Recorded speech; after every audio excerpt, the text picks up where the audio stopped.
સુરતમાં પથ્થરમારાની ઘટના થયા બાદ ગઈકાલ મોડી રાતે જ ગૃહરાજ્યમંત્રી હર્ષ સંઘવી એક્ટિવ છે, એક બાદ એક બેઠકો યોજી રહ્યા છે। આજે પણ એક મહત્વની બેઠક યોજાઈ હતી। મ્યુનિસિપલ કમિશનર છે, સાથે મેયર, આ તમામ સાથે બેઠક કરવામાં આવી હતી। પોલીસ કમિશનર કચેરી ખાતે હિન્દુ સંગઠન સીપી મેયર સાથે પણ બેઠક કરી હતી।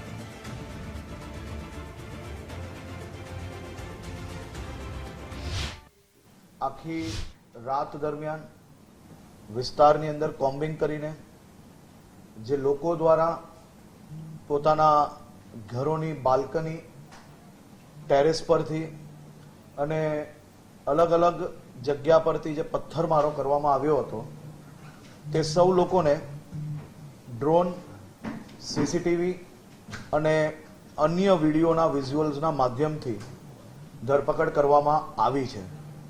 ખાસ કરીને આખી રાત સુરત પોલીસની બધી જ ટીમો દ્વારા ખૂબ મહેનત કરીને આ તમામ લોકોને પકડવામાં આવ્યા છે। પોલીસ દ્વારા સંપૂર્ણ કાયદાકીય રીતે અને કાયદામાં કોઈ બી પ્રકારની છૂટછાટ ના રહે તે પ્રકારે કામગીરી કરવામાં આવી છે અને આ બાબતે તપાસ હજી બી ચાલુ છે। જે કોઈ લોકો બાકી હશે તેને બી પકડવામાં આવશે, પરંતુ કોઈ બી બેગુનાહમાં ના ફસાય તેની બી ચિંતા જરૂરથી પોલીસ દ્વારા કરવામાં આવી છે અને હજી બી કરવામાં આવશે।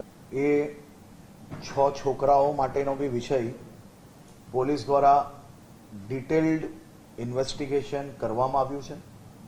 આજે કોર્ટમાં જ્યારે હાજર કરવાના છે તે પહેલા જે તપાસનો વિષય છે એના મુદ્દાઓ હમણાં મારે ડિક્લેર કરવા એ યોગ્ય નથી।